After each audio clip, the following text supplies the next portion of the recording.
संत के पास ताकत क्या है ये भी सुनो। ये इतनी संतों की महिमा सुनते, संतों के पास शक्ति किस चीज की है।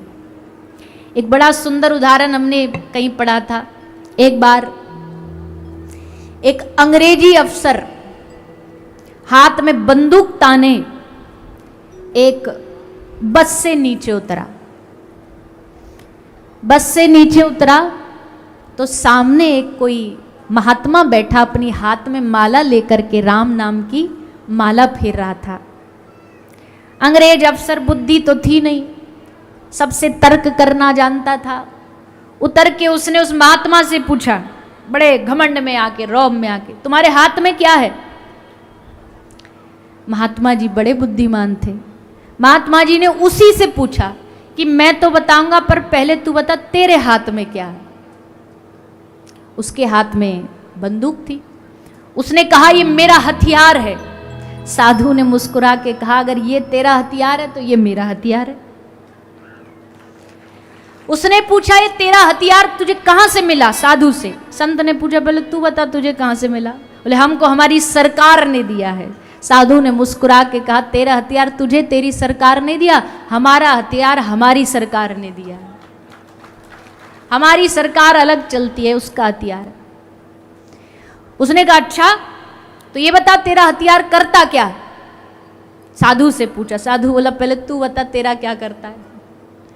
उसने ली बंदूक, पेड़ पर एक तोता बैठा था, तुरंत गोली मारी। तोता तड़पड़ाता हुआ नीचे गिर पड़ा। बोला देखो मेरा हथियार ये करता है। तो भैया एक भारत का साधु उठा, उसने माला उठाई और उस तोते को स्पर्श कराया। जैसे स्पर्श किया तोता राम राम राम कहते हुए उड़ने लगा। साधु बोला ये मेरा हथियार करता है। तेरा हथियार अगर मार सकता है तो मेरा हथियार जीवित कर सकता है।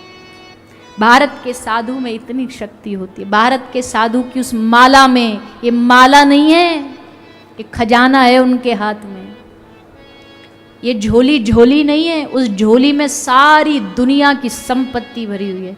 एक साधु की माला का दर्शन भी हो जाना बड़ा कल्याणकारी होता है।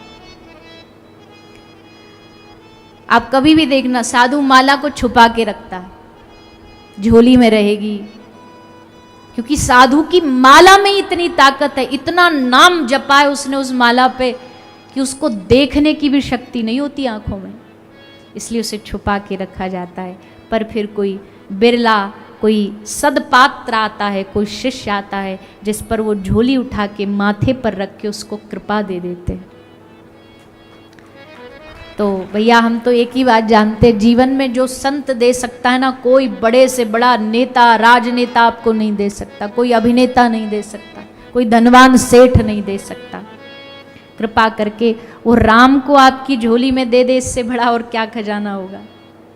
और हमारे गुरुदेव महाराज जी, हमारे जो गुरुजी थे कोड़िया परंपरा के, बंगाल के थे, 40 वर्ष हमारे गांव में रहे, ब्रज में रहे, माधुक्रीम मांग के खाते थे। उन्होंने कभी कोई आश्रम नहीं बनाया, कोई संग्रह नहीं किया, हमको कभी कोई इधर उधर की बात नहीं सिखाई। बस एक ही चीज़ सिखाई, तुमसे कोई कुछ बोलने आए, तुमसे कोई आशा लेकर के आए, तुमसे कुछ मांग लेकर के आए, कभी ये मत कह देना कि हाँ घमंड में आके हम तुम्हारा ये काम करा देंगे। बस एक बात कहना, हरि नाम जपो बस।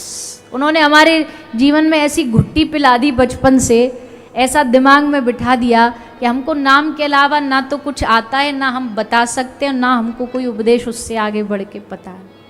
उनके हाथ से कभी माला छूटती नहीं थी, हमेशा हाथ में माला, कहीं जाएंगे तो माला, बैठेंगे तो माला। और उससे आगे जानते, वो कहते हमको ना शास्त्र पता, ना हमको कोई वेद आता, हमको वह एक ही वेद आता है, कृष्ण जाना जगत जाना, कृष्ण नहीं जाना कुछ नहीं जाना। बस यही उपदेश होता था उनका हमेशा। कभी जीवन भर कोई संग्रह नहीं किया, एक पैसा नहीं अपने पास, पैसा छूते ही नहीं थे। कोई कहीं यात्रा भी करनी होती, बस में जाते थे, ऑटो बस में जाते थे, संग में एक लड़का रखते थे, वही किराए का पैसा देता था, क्योंकि स्वयं तो कभी छुआ ही नहीं पैसा। और हमने कई बार ये कथाओं में भी बोला है कि जब हम छोटे से थे, क्यों गुरुजी हमको 4 साल की आयु मिल गई, 4 साल में उन्होंने दीक्षा दे दी, तो बच्चे थे, 7 साल में कथा चालू कर दी, गुरुजी पैसा नहीं छूते, हमको भी शौक चढ़ा, हम भी नहीं छुएंगे। तब तक बुद्धि थी नहीं कि ये कोई नकलची बंदर थोड़ी है कि भैया वो नहीं छूते हम भी नहीं छुएंगे। पर नया नया वैराग जागा था गुरु को देख करके, वो गुरुजी नहीं छूते हम भी नहीं छुएंगे। पर बच्चा मन क्या जाने क्या होता वैराग। अब चॉकलेट टॉफी तो बच्चों के मन में रहता ही है। हमको आज भी याद है, हम जब कथा करते थे जब छोटे थे तो हमको सबसे ज़्यादा प्रतीक्षा रहती थी चौथे दिन की, कृष्ण जन्म आएगा टॉफी आएंगी। कथा में आधा ध्यान तो टॉफियों में रहता था। पंडित जी बुला बुला के बोलते पंडित जी टॉफी रख लेना अब जो वास्तविकता वो तो बताएंगे ही। बालक बचपन में तो बड़े इन्हीं कामों में सोचता है। तो अब हमको कुछ खाना हो, दुकानदार के पास जाना पड़े, दुकानदार के पास तो सीधा वो जाके बोले पैसा।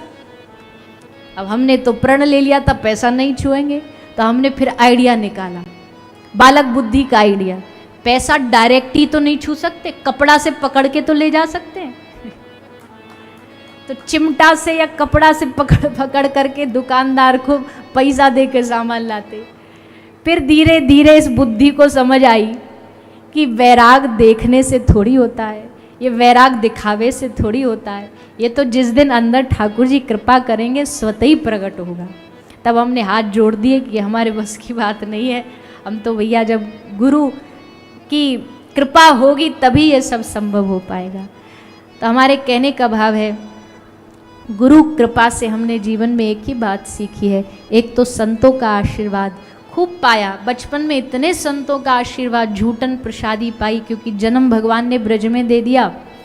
तो ब्रज परिक्रमा में रोज साधु आते, रोज संत आते और हम सबको बुला बुला के लाते, महाराज जी प्रसाद पाओ।